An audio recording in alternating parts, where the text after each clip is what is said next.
오늘 이슈 시간은 한동훈 앰플리파이 ETF 상무와 함께합니다. 매주 이 화상으로 연결했었는데 오늘은 직접 이렇게 바다 건너 뉴욕에서 스튜디오까지 와주셨네요. 안녕하십니까? 네, 반갑습니다. 앰플리파이 ETF 한동훈입니다. 오늘 주제는 백악관의 정책이 시장을 어떻게 움직이고 있는지, 투자기에는 어디에 있는지인데, 이 얘기하려면은 그러니까 정책이 시장을 얼마나 움직일지 생각해 보려면 요거부터 점검을 해야 될 것 같아요. 지금 현재 백악관에 대한 지지율 미국에서는 어느 정도입니까? 네, 현재 지금 7월 9일에 본 것이 제가 마지막이긴 했는데 그때 봤던 지지율이 현재 두 군데 정도 나왔습니다. 트럼프 지지율이 45%에서 49% 정도로 나왔었는데요. 당선 직후의 지지율 대비해서 한 5% 정도 빠져 있는 상황입니다. 다만 트럼프가 당선될 때의 득표율이 popularity vote이 한 49% 정도 나왔었거든요. 그때 대선 전에 마지막 여론조사가 트럼프 지지율이 46%였던 것을 감안하면은 실제로는 한 3, 4% 정도 더 나왔다라고 생각을 할 수 있겠고, 그래서 생각보다 미국에서는 실제 지지율이 좀 견조한 상황이었는데, 네, 지난 주말을 겪으면서 보니까 약간 좀 떨어진 것 같아요. 약간 좀 떨어진 것이 그 뒤에 좀 또 말씀을 드리겠습니다. 그래서 이제 트럼프 정부가 앞으로 결국 나아가야 될 방향성은 트럼프가 가지고 있는 공약집이죠. 아젠다 47이라는, 그러니까 47대 대통령이 됐을 때 어떤 것을 해야 되는지에 대한 그런 공약집이 어느 정도 이루어졌는지를 저희가 봐야 될 것 같습니다. 이 아젠다 47에 다양한 내용이 있는데 결국 이게 미국 중심의 공약이겠죠. 보게 되면은 가장 처음에 나오는 것, 그리고 가장 중요시했던 것이 불법 이민 문제였습니다. 47대 대선에 있어서 트럼프 당선에 큰 역할을 했던 부분이고, 이 부분이 정말 우리나라 입장에서는 상당히 참 이해하기가 힘들었던 부분이었을 것 같아요. 그래서 이 부분 자체가 크게 나왔었고요. 그래서 첫날 대통령 행정명령을 통해서 결국은 이제 가장 큰 우방국이라고 할 수 있는 멕시코와 캐나다에 관세를 부과하는 그런 결과로 이어지게 됐었죠. 그래서 물론 그러다 보니까 결국은 논란의 여지가 있고 상당히 법원들의 반대도 있었고 했지만 현재는 지금 불법 이민자 수가 상당히 많이 줄어 있는 그런 상황입니다. 그래서 5월, 6월 달에 불법 이민자 수가 0을 기록했다고 이제 그 행정부에서는 발표를 했습니다. 네. 요약하면 미국 안에서 아직까지 트럼프 정책에 대한 동력이 있다라고 볼 수가 있는 건데, 네네. 이런 상황에서 백악관이 내놓는 정책들이 증시에는 어떤 변수로 작용을 하고 있습니까? 네, 현재 미국의 증시는 참 오묘한 것 같습니다. 그러니까 트럼프의 정책이 참 골칫거리긴 한데, 그런데 또 트럼프의 정책이 만약에 실현이 안 되면은 기본적으로 미국의 성장률이 크게 꺾일 수 있는 그런 상황인 거죠. 그래서 결국 저희가 보게 되면은 트럼프의 경제 정책을 간단하게 정말 요약을 하자면은 현재 가장 문제가 되어 있는 관세죠. 이 관세를 통해서 증세를 하는 거죠. 관세를 통해서 미국은 세수를 확보를 하고요. 그 세수 확보된 걸 통해서 미국 자국민에 대한 감세를 하겠다는 것입니다. 그것이 바로 OBBBA였죠. 그래서 그것이 어쨌든 통과가 됐었고, 여기에 더해서 결국은 이제 deregulation, 규제 완화를 통해서 결국은 2026년도에 중간 선거까지 승리를 해 나가는 것이 이 지금 트럼프 행정부의 목표이기도 합니다. 얼마 전에 이제 스캇 베센트 재무장관이 관세 수입이 1,000억 달러를 돌파했다고 인터뷰를 했었는데, 실제로 행정부에서 나온 자료에 따르면 6월 자료에 1,130억 달러가 기록을 했고요. 재정적자 흑자도 기록했다라고 이렇게 발표를 하기도 했습니다. 그래서 이제 이것이 스캇 베센트의 가정에 따르면은 8월 1일부터 결국은 이제 더 많은 관세가 들어오게 될 텐데, 그렇게 되면은 결국은 올해 말까지 3천억 달러의 수입을 기대할 수 있다라고 나오게 됩니다. 근데 이거를 어쨌든 그냥 단순 평균으로 생각을 하면은 이 3천억 달러를 10년 동안 하면은 3조 달러가 되는 것이죠. 그렇게 되면 결국은 OBBBA에서 가장 우려 중인 상황이었던 것, 그리고 이제 금리를 높였던 가장 큰 요소가 재정 적자였는데, 재정 적자가 3조 5천억 달러로 지금 예상을 하고 있는데, 이 부분이 어느 정도 메꿔지는 것이 아니냐라고 분석을 지금 행정부에서는 하고 있는 그런 상황입니다. 그리고 특히 이제 OBBBA 같은 경우가 세금을 내는 입장에서 보면은 솔직히 상당히 저도 되게 큰 혜택을 보게 되는 거거든요. 결국 뭐냐면은 자녀 공제라든지 뭐 표준 공제라든지, 지금 미국에 계시니까요. 네네. 지방세라든지 이런 거에 대한 그런 공제 같은 것이 조금 늘어나다 보니까 결국은 좀 혜택을 받을 수 있는 동력이 되는 것이죠. 거기다가 기업들에 대한 21% 법인세가 영구적으로 한다는 것들, 그 이외에도 뭐 중소기업에 대한 자금 완화라든지 지원 완화라든지 이런 것들 때문에 결국은 OBBBA가 상당히 자국민 입장에서는 조금 그래도 그 성장 여론조사를 지지해줬던 그런 지지율이 되는 것 같습니다.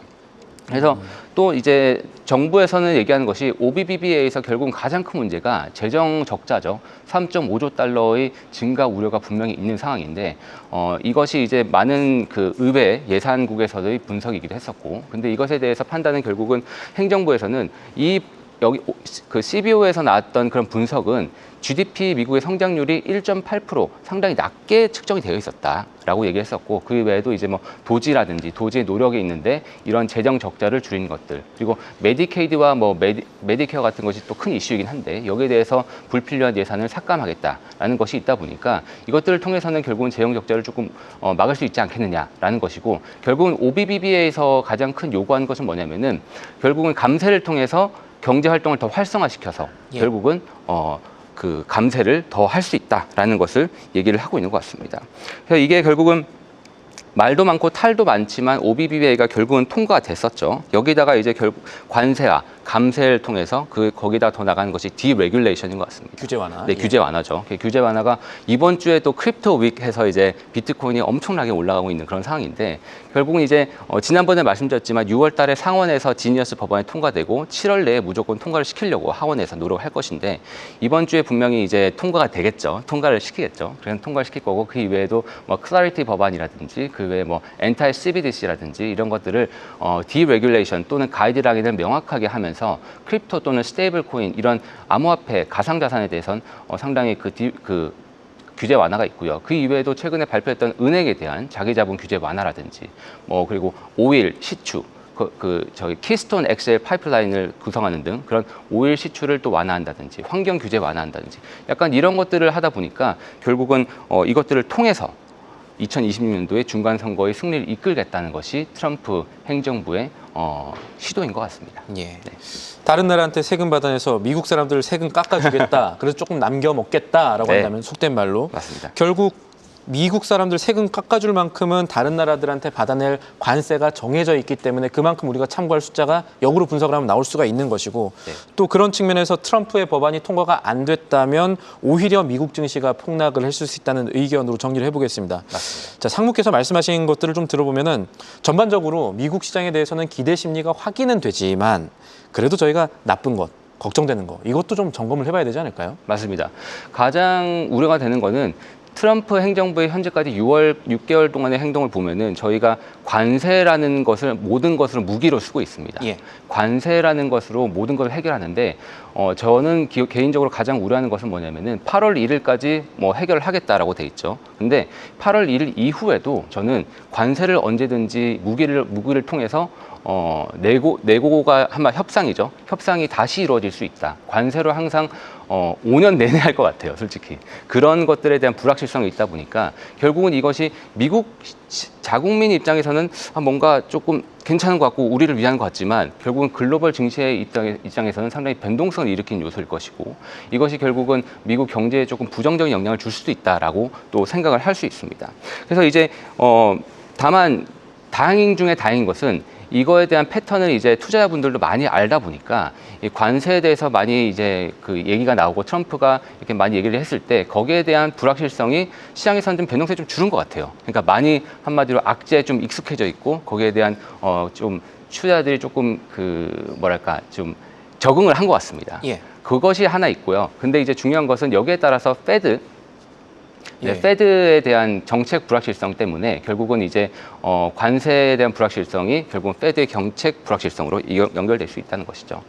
네, 네. 알겠습니다. 자, 저희가 여러 변수들 점검해봤는데 그러면 실제 투자를 하는 사람들, 그러니까 상무께서 개인 투자자라면 지금 하반기 증시 어떻게 투자하시겠습니까? 어떤 종목 보실 거예요?